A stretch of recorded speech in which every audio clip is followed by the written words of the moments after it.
Welcome to ReImagining Liberty, a project of the Unpopulist. I'm Aaron Ross Powell, and this is a show about the emancipatory and cosmopolitan case for radical social, political, and economic freedom. Immigration has meant that America's demographics throughout the whole of the nation's history have been in constant flux. Today, the percent of the population that's foreign-born is the highest it's ever been, and we're headed, over the next couple of decades, to a majority-minority status. This is all good news for the country in terms of our dynamic economy and culture, but it's also led to a significant social and political backlash, the rise of nativism, and a decided turn to reactionary populism among Republicans. I'm joined today by Gest, an associate professor at George Mason University and author of a number of fascinating books digging into these critical issues. His latest is Majority Minority from Oxford University Press.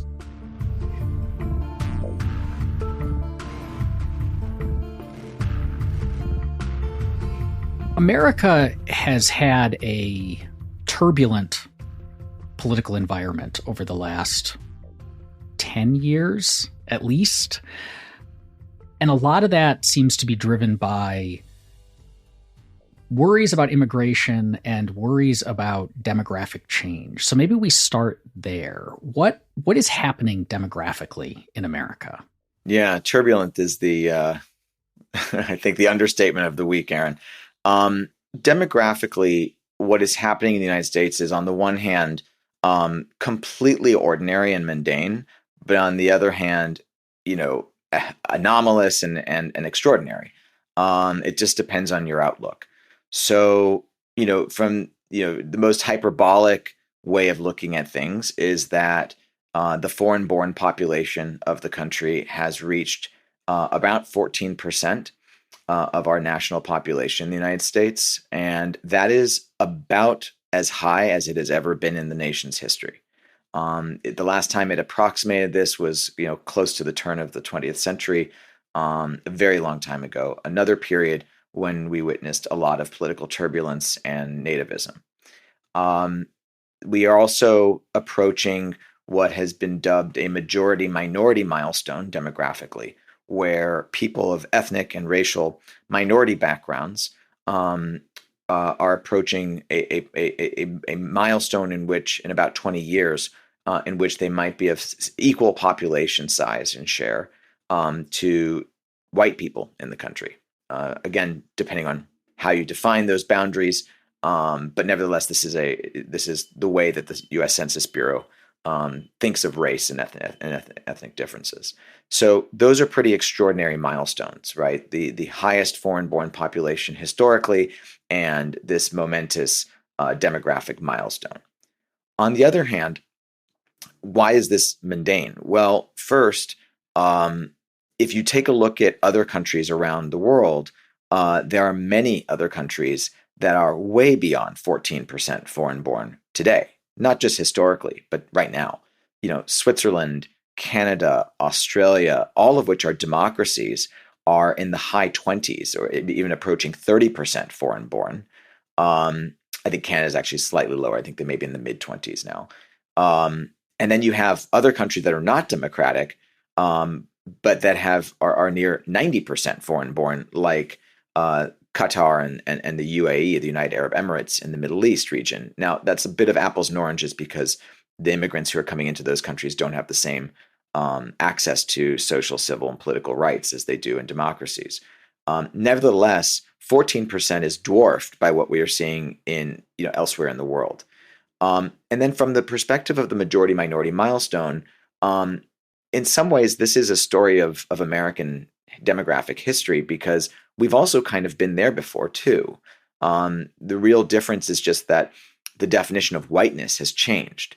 If we keep the definition of whiteness from the 19th century, which really only saw white people as those who were from Northern Europe and Protestant backgrounds, we've been a majority-minority country for a century. But we've simply extended the idea of whiteness to incorporate Italians or the Irish or Jews or Slavs or Greeks. So, these demographic milestones are in the eyes of the beholder, but that the fact that they are disputed in such a way really contributes to I think, the politics and the sense of anxiety and discomfort around them. So you said the tipping point to majority minority is 20 years off. And American demographics have been shifting for as long as we've been a country. We have different immigrant groups come and go, the changing definitions of whiteness. So why has it seemed to suddenly become the driving issue of much of American politics? Trump's initial rise began with a speech about Mexican criminals coming across the border. Fear of demographic change was core to his message and the message of the broader populist movement on the American right. We're at this higher number, but that number in terms of percent of the country that is foreign born has been ticking up over time. Is there something that suddenly caused a flashpoint? Was there just like a tipping point there? I don't think that there was a tipping point, but I do think that immigration epitomizes what has become the fulcrum of partisan differences in the United States. And that is that our parties do not disagree so much, or their disagreements are less about left and right ideologies. And in some cases, particularly on the right, they're incredibly ideologically inconsistent now, because more they disagree on the orientation of open versus closed. And openness refers to an openness to global trade. Openness refers to perhaps levels of transparency. Openness can refer to, certainly as relates to immigration, and openness to differences in social norms and values and morals. And closed can refer to the priorities given to heritage and religious backgrounds and norms. Closed can refer to global trade. Closed can refer to immigration, etc. But immigration really embodies that difference, that orientational difference of open versus closed, that really, I think, best encapsulates the difference between the left and right in American politics today. And so if it isn't necessarily the fulcrum of our politics, because goodness knows Americans are disagreeing on a variety of other matters, whether it's abortion these days, climate change, what to do about inequality, access to healthcare, all of these are major issues and sources of disagreement among American constituencies. But immigration is a proxy battle in a grander dispute between political parties, and as a result, it is a sort of litmus test for your partisan preferences. So if we kind of have this part of this is kind of a fear of difference. Things are changing. The people, when I look around the country, the people in it look different than what I'm used to, or than the people who are immediately near me or in my small community and so on. Is this about foreignness, which is what we've been talking about, that we're 14% foreign born? Is it about ethnicity and culture? So these people come from places where suddenly, like, I might hear people speaking a different language than me, or they're attending a different kind of religious service than I'm used to, or so on. Or is it about race? That their skin color is different. So I don't mind immigrants from places where they look like me, but I have a problem with places where they don't. I think that these possibilities are in many ways inextricable from each other. And it certainly depends on, the voter that you're speaking to at the moment, and they may press on the salience of one component or another. One of the things that you haven't mentioned is legality. Many voters, when prompted, discuss their disillusionment with the American immigration system because we tolerate so much unauthorized entry and visa overstays. And that we are not actively enough removing immigrants who violate the terms of their entry. But again, even that, I think, is also inextricable from the fact that the people we're discussing are from foreign places and have different complexions and potentially social norms and cultural values, at least, or are perceived to have differences in those ways. Um, I think they are all very much interrelated. And, certainly there have been some studies that have tried to sort of piece this apart and pull apart these different strands of logic. The general conclusion is that cultural threat is a major component of that, and that is absolutely, uh, related to racial and ethnic differences among immigrants. Um, it also relates, again, I would say quite inextricably to class, because there's also a perception that immigrants are not bringing skills or entering into highly skilled work in the country in ways that could advance the economy and fill certain labor shortages. They see immigrants in many cases as not being the best and the brightest from their home countries, even though there's enormous amounts of evidence that actually disputes that and actually proves it wrong, that it's baseless. Actually, not only do immigrants bring enormous amounts of skills that we need, but they do so at all kinds of levels of skills in terms of educational credentials. But the baselessness of that aside, what matters, I think, is that even that class differences or educational concerns is also inextricable from race and ethnicity, because there's a perception that those people who are coming from global South countries where complexions might be darker are disproportionately coming with fewer skills. And those people are also the same ones who people perceive to be coming in with questionable legal status. Again, none of this is based on lots of verified information. It's really about perception. But of course, everyone who studies politics knows that if politics were just about facts, it would be so much easier to understand, study, and govern. Let me ask about that baselessness real quick, because I think it's an interesting conundrum, not just in this issue, but in politics in general. When someone says, I think we should probably worry more about immigration because a lot of people are coming in illegally or overstaying their visas, or because the people who are coming in are lower skilled and are going to need to draw higher welfare benefits, so they might be bringing additional crime or other things like that. Is that the person saying that is unaware of the fact that basically they're wrong? Like, the immigrants aren't bringing crime, the immigrants tend to be higher skilled, and so on and so forth. And so the answer to it is presenting them with the actual facts. Or is it more that those are essentially, there's like a sublimation process going on where it really is, they just don't want people with different skin color, they don't want people with different languages, they're uncomfortable with difference, but they know that saying that has like low social desirability, so you come up with a reason, similar to like when gay marriage was being debated, that people came up with arguments about, what about the children and so on, when it was really, those were just kind of pretextual, or those were cover for underlying, like, more prejudicial reasons. Principally, it's the latter. So social sciences have begun studying the effect of what we would call corrections to people's views.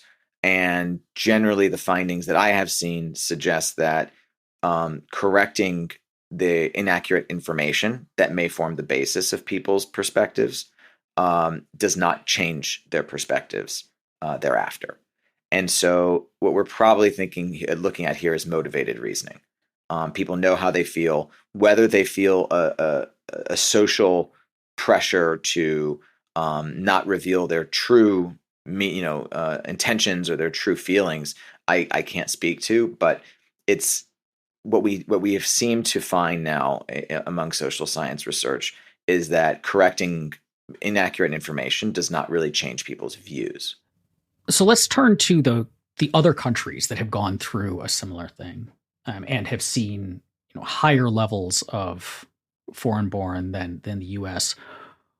What has their experience looked like? Well, I think that in a lot of ways it's apples and oranges. because the Canadians have a very different approach to immigration policymaking and admissions. Um, it is a country that um, innovated the points-based system, which is a form of what Donald Trump, I think, called merit migration, or at least he's now credited with that idea because he made it, at least popularized the term. Um, and what that means is that they assign points to immigrant applicants for admission on a variety of attributes that immigrants possess that the government has determined are valuable, which means that if your points add up to a certain threshold, then you're admitted. And these points are given, for all kinds of things, uh, you know, English language capabilities or French language capabilities in Canada's case, certain educational credentials, the possession of certain skills, the presence of family members already in the country. All of these things give you points that add up to someone who is determined to be qualified for admission. And the vast majority of their permanent immigration, is coming through these kinds of points-based tracks, which is a form of labor migration, economic migration. Canada also has a very large program of temporary labor migration.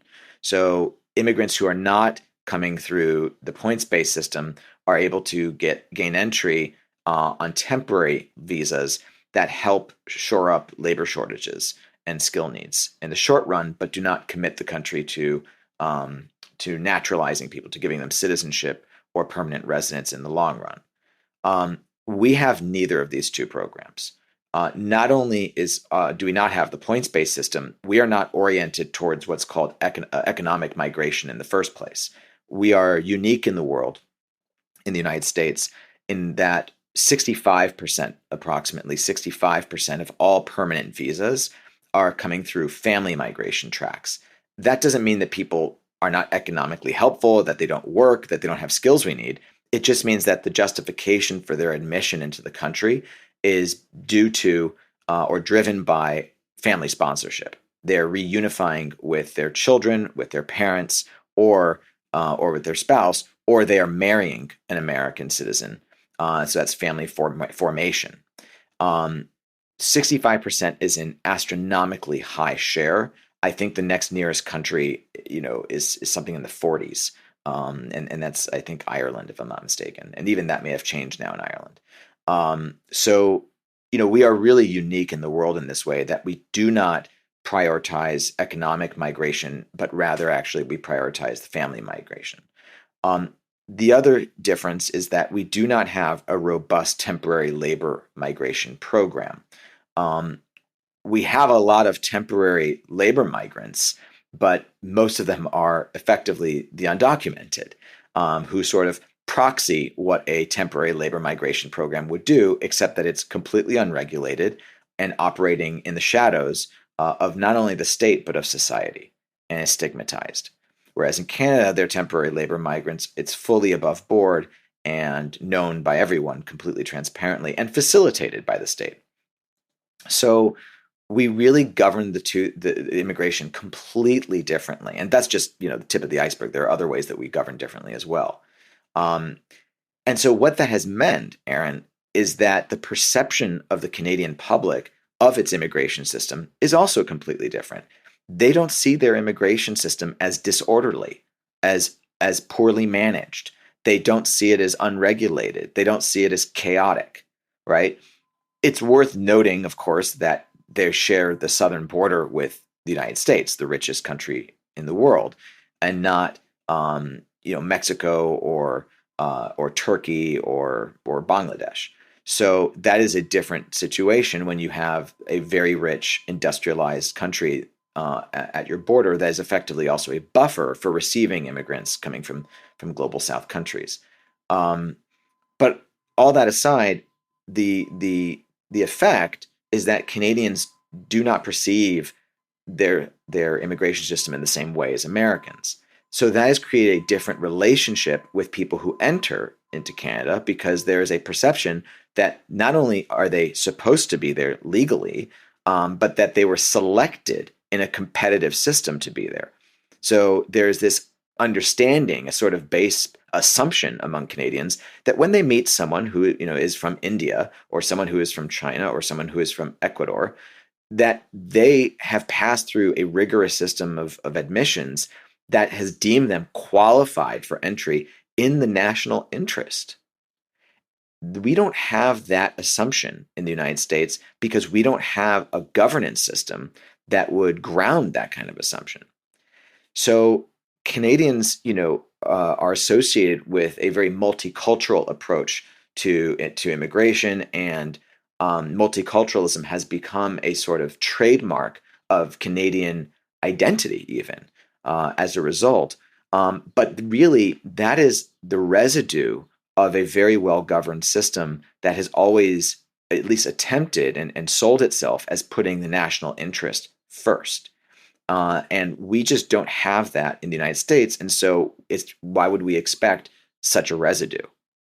Does this points-based, merit-based system, so it creates a perception of a more orderly process and a national interest, but does it change the demographics of the kind of immigrants who are coming in? Because as we said earlier, there's a perception in the US that it's all low-skilled immigrants, but in fact, immigrants tend to be fairly highly skilled. Do our immigrants look different than Canadian immigrants, even though our systems? Yeah, I would be speculating, so I don't want to assert something that I'm not certain of. Because what's possible is that yes, the Canadians might be selecting on educational credentials and English language knowledge upon entry through that system. But the thing is that the Canadians also admit an enormous amount of refugees for their population size. And they also admit a lot of those temporary labor migrants that I mentioned earlier. And so what's possible, and again, this is an empirical question, so we could find out, but what's possible is that the demographics may approximate the American demographics simply because they are also pulling in a lot of people who may not be as educationally credentialed. So that is totally possible. But certainly through their economic admission system, I think it's reasonable to expect that they will be higher skilled and more educated than the average person who is coming through the permanent migration, governed system of the United States. And demographically, they're generally coming from similar parts of the world, except there'll be fewer Latinos coming into Canada. But in terms of, age and gender, I think that you'll probably see something that approximates each other. It's really about the system in which they are selected. Although there is a lot of evidence that suggests that economic migration is gendered and that it skews male. Temporary migrants also skew male, but I guess in the United States case, undocumented immigrants also skew male, and that's why I'm not expecting huge, gross differences between the two. Family migration skews more feminized, so you might see that difference in the United States. But I guess my point is that there are lots of different streams and tracks of entry into Canada and the United States that diversify, demographically who's coming. So is this then the crux of, I guess, what we've done wrong regarding immigration in the US, is that we have this family-based plus more chaotic system? And so if we switched to a points-based system and we kind of had a more regulated system, the call them populist concerns about immigration would evaporate? I'm not sure that we have to have a points-based system to evaporate, nativism in the country right now.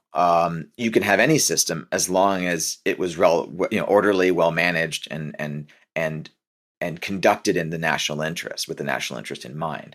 I don't think that the actual design of the program is the big condition here. Personally, I think that the points-based system would be excellent in the United States. And it does not have to be at the expense of our legacy of family migration. Many people, particularly those on the left of American politics, often straighten their spine when they hear about moving away from the family-based system. But a points-based system does not need to invalidate our historic investment in reunifying families. In fact, you can maintain that, but just through a points-based design. You could just say you get lots of extra points if you have family already in the country, and having a spouse already in the country, or children already in the country, or parents already in the country, could be worth an enormous amount of points, such that plus a criminal background clearance, and you're in. So, it's just a label calling it family migration, right? It's a label calling it points-based system.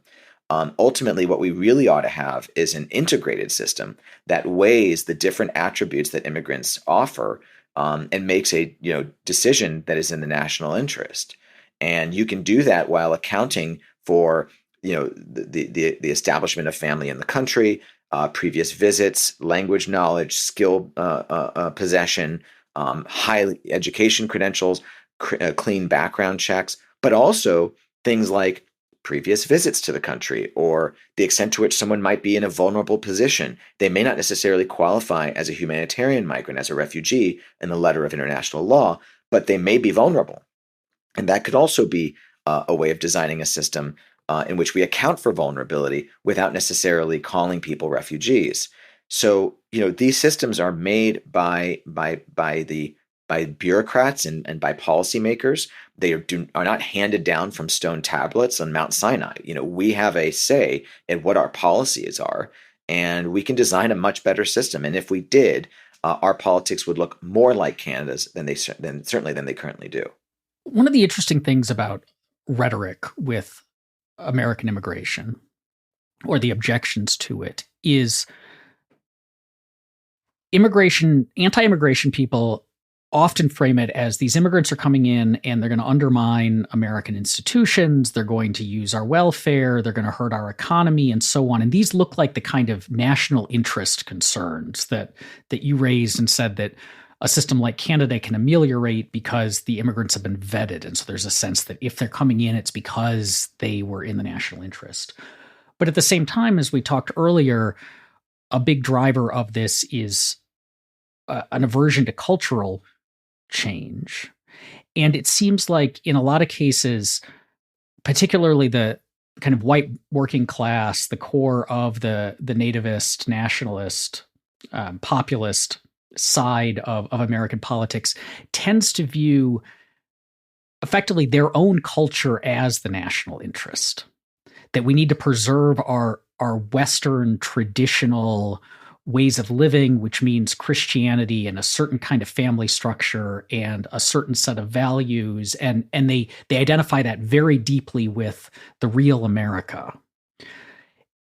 And if that's a motivator of it, then these immigrants, even if these immigrants are highly skilled, are not using welfare, are not going to bring crime, are still bringing different cultures. And so it would seem that problem wouldn't be addressed. But they get used kind of almost interchangeably. The perception is that they basically, national interest and culture mean the same thing if you listen to a lot of the people on the right. So how do we address that? Because it doesn't seem like the system you just outlined would get at the underlying, I don't want the culture to change questions. Sure. Well, I think one thing we have to establish is that you don't have to have consensus to make policy. And if what is motivating the reasoning of people on the farthest right fringes of the country is an interest in maintaining the supremacy of white people in the country, whether that is through structural advantages or demographic, numbers or what have you, I don't think that we need to be so interested in persuading those people, and that you probably won't persuade those people because they perceive an existential threat along racial lines, and no one is going to, endorse. At least no one, certainly who's pro-immigration, is going to endorse a system that is motivated along similar lines. What I am most concerned about, actually, is that there is a substantial number of native-born white Americans who may or may not be working class, but they are discomforted by demographic change. They are anxious about the future of the country. They may even feel a lack of belonging. They may feel like strangers in their country at times. And yet, they are not white supremacists. They are not necessarily even anti immigration, but they are certainly discomforted and anxious about the trends that they see. Those are the folks who actually most need to be brought along. Those are the folks who can be brought along. Many of them will have friends and maybe even family members who are foreign born. They may have coworkers and they may have neighbors who are foreign born or who are from different racial and ethnic backgrounds. Um, and so they may be and so they may actually even be cognizant of the value that immigration brings and embrace a diversifying country in theory, but in practice, feel a sense of alienation and feel a sense of anxiety. Those are the folks we need to be bringing on. And I think that one of the critical issues among the immigrant rights movement and pro immigration constituencies in the United States is that we conflate those anxious folks with white supremacists and with white nationalists.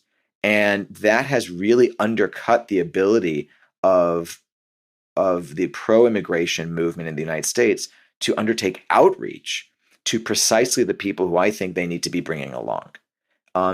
If your listeners are interested in more about this, I recently published an essay just this week with Politico magazine about how the expiration of Title 42 regulations at the border is a reality check for the immigrant rights movement and immigration politics in the United States more broadly. And really, the critical error that this all exposes is that our governance has been completely paralyzed. Our policies are stuck in a sort of political formaldehyde precisely because the pro-immigration movement and policymakers have been unwilling and in many cases uninterested in trying to actually persuade people who are anxious and anxious for reasonable reasons, not because they're racists, but because their societies are changing and they feel unconsulted and they feel and they don't have a great relationship yet with the people who are the agents of that change. But that is something that can be addressed. And people would rather not address it and instead castigate them and condemn them as racists.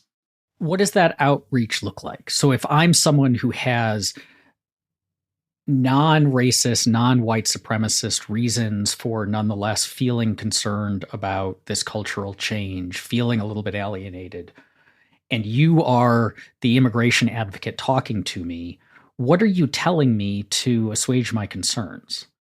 Well, I think that there has, up until now, been a reluctance to invoke the politics of heritage, to revere people who are rooted in the United States among the pro-immigration movement. And I'm not totally sure why, actually, because reassuring people who are native born of their status, of their enduring status in the country that of their residence and of their ancestors, is not mutually exclusive to embracing newcomers, to welcoming someone who is a foreigner. And you can do both. So I do think that a lot of good can be done by incorporating a concern with heritage and reverence for the for people with deeper roots in the United States. And I say deeper because almost everyone in this country has immigrant ancestry, and that's an enormous advantage. And by actually revering people with longer roots, it acknowledges that no one, however, is effectively indigenous. I mean, even Native Americans themselves are so intermarried with people of foreign origins that we're talking about maybe a couple 100,000 Americans total that are presently claiming zero blood from someone of immigrant background. I mean, this is a very small fraction of the country. the vast majority of Americans, I mean, greater than 99% of the country has immigrant origins. And so recognizing those who have deeper roots is not inconsistent with welcoming people who are about to put down roots. So I think that rhetorically, that is important. Secondly, I don't think that we should be so averse to the rhetoric of control. Control is basically a four-letter word in the pro-immigration movement these days, particularly in the immigrant rights movement. Order or management, these are not words that are commonly utilized. And yet again, you can have a very orderly and controlled system that doubles the amount of immigrants that we admit every year. That is effectively what was happening in Britain after Brexit, actually, is that the government of Boris Johnson and the Tories used very robust language, I would say even offensively robust language about immigrants coming into the country and the need for control and management, but threw open the gates effectively. So nothing about order, nothing about heritage precludes our country from admitting more people and being more open to the arrival of foreigners. So I think that those are two critical steps. The third relates to the engagement of people across social boundaries. Our country remains stubbornly segregated. So about 75% of Americans report almost no meaningful contact with someone of foreign origins today. And that is remarkable, actually. Not only are we at this historic point of the share of foreign-born in the country being at 14%, but we have seen the spread of immigrants moving to the hinterland of the countries now. Their distribution geographically is way beyond the kind of classic urban coastal gateway cities of like New York, Boston, Los Angeles, San Francisco, Miami. Immigrants are everywhere now. That 75% of Americans report no meaningful relationship with someone who is foreign born in this era tells us something about the silos that separate us from people who are different from us. And that's because we are both residentially segregated and because we are not finding or facilitating enough ways for people to actually have contact. And research, early research, but nevertheless research in social sciences suggests that contact has a marginal but meaningful effect on people's views of foreigners and people across social boundaries. And so I think that undertaking moves that actually embrace the logics of heritage, the importance of reassuring people about control, and that facilitates contact, intergroup contact, and belonging is really critical to moving the needle. By contact, do you mean, I guess you'd said that 75% of people do not have meaningful. So what does meaningful mean in this context? Because just like passing through often might, I wonder if would kind of trigger people's aversion to difference personality traits. Right. So there's a difference between an encounter and a relationship, right? So, purchasing gas, from someone who is across a social boundary is not a relationship. So the proxy that I like to use is whether someone has shared a meal with someone who is across a social boundary. So, and actually, if you take a look, I advise some new polling that is often published by Axios called the Two Americas Index. And in there, they frequently ask on a monthly basis about the share of Americans that have shared a meal with people across either party lines, so Democrats and Republicans, Republicans with Democrats, or across racial lines. And that number has not really been going up since we started measuring it. Still, it's still a pretty young poll, but it's not a high number. And so that should and could change. On the status and heritage thing, my worry with what you said as a way to establish these bridges or to ameliorate some of these concerns is that status is a relative thing, and status is often a zero-sum thing. So a lot of a lot of the really reactionary elements on the right that we've seen, especially under Trump, seem to be status anxiety of, I no longer see my demographic, whether it's being male, whether it's being white, whether it's being native born, as high status as it used to be, and that upsets me. But if we invest native bornness with status, does that risk creating a tiered system where immigrants are necessarily kind of always trapped in a lower status position, which, as we've seen, like in the experience in Europe, can itself lead to all sorts of problems?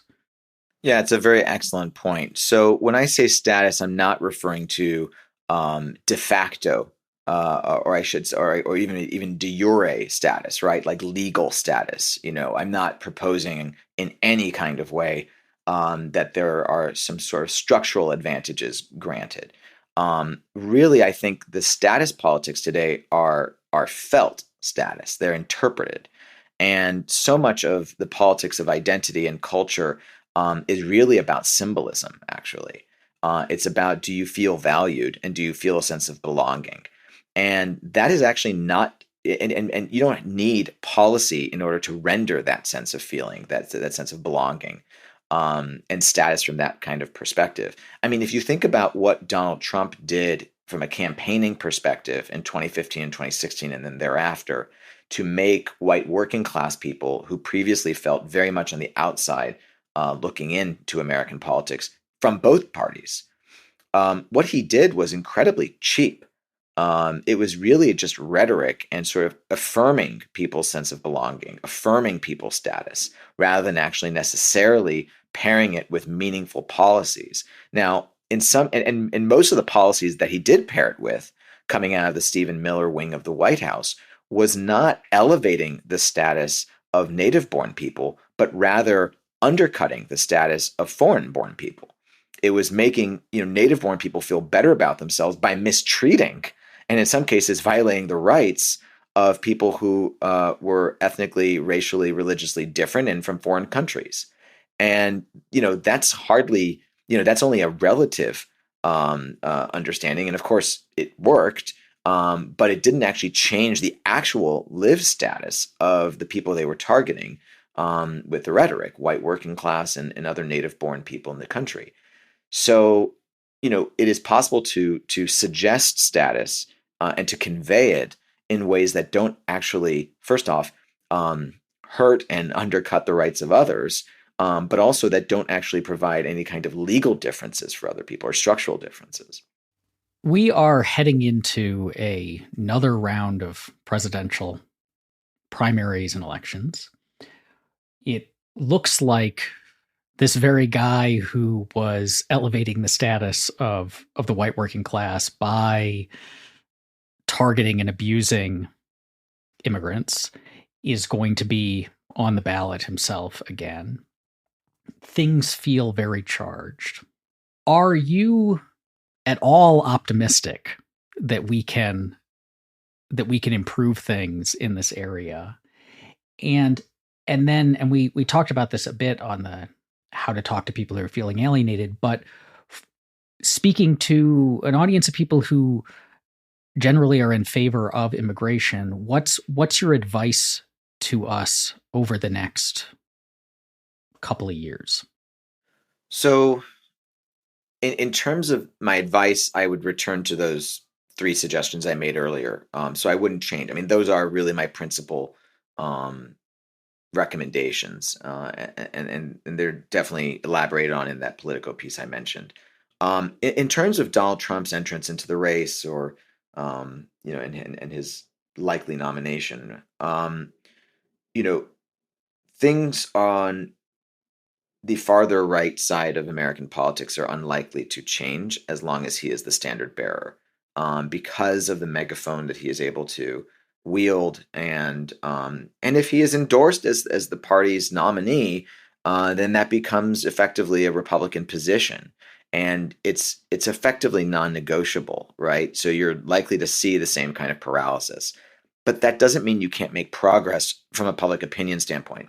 And in fact, actually, I think that Trump's first administration, and for the sake of immigrants and American democracy, hopefully only administration, what we learned, I think, was quite instructive.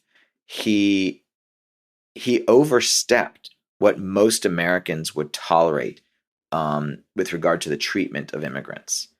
And it actually produced elevated levels of openness to more immigration into the country. In fact, actually, the share of Americans that were supportive of increased levels of immigrants or maintaining present levels of immigrants in the country peaked underneath Donald Trump. And I think it's because of two reasons. One is that he overstepped the boundaries of what people deem to be ethical and humane treatment of other people. And there was a backlash to that and saying, hey, look, I may be skeptical of immigration, or I may have, think that we're doing things wrong, but you shouldn't be separating families. You shouldn't be deporting people who don't have criminal records and spending state resources to do so. We shouldn't be halting immigration completely at our border. We still need immigrants, etc. So that is one dynamic. The other dynamic is that he conveyed so much control over the border with the, at least initial construction of a wall and more money going towards border security, that it may have also relaxed people's concerns about immigration because they said, okay, it's actually being managed now. That is instructive for the future. It shows what conveying order and management persuasively can do, but it doesn't have to be paired with the nativist, xenophobic, and occasionally racist innuendo that was part and parcel of Trumpism, right? But it was nevertheless effective at least relaxing people's concerns. And I think that Democrats, and particularly the immigrant rights movement, can capitalize on Trump's excesses to actually bring in new constituents into their camp, but only if they are willing to tolerate the demographic anxiety that people feel and to consult those people rather than to redline them as hopelessly racist. These hopelessly racist people, and I put that in air quotes, are the ticket to comprehensive immigration reform because they are precisely the people who are standing in the way of it right now. The country is facing what is effectively an intensity gap in public opinion. The people who are against more immigrants coming into the country are a dwindling share of the population and of voters, but they are the people who believe that this is the biggest issue facing the country. And so if we can turn down the radioactivity of this issue, if we can turn down the volume of the debate and reassure people, I think that that's when progress will be made. Thank you for listening to ReImagining Liberty. If you enjoy this show, please take a moment to rate and review it on Apple Podcasts. You can also join our Discord listener community and book club by following the link in the show notes. ReImagining Liberty is a project of the Unpopulist and is produced by Landry Ayres.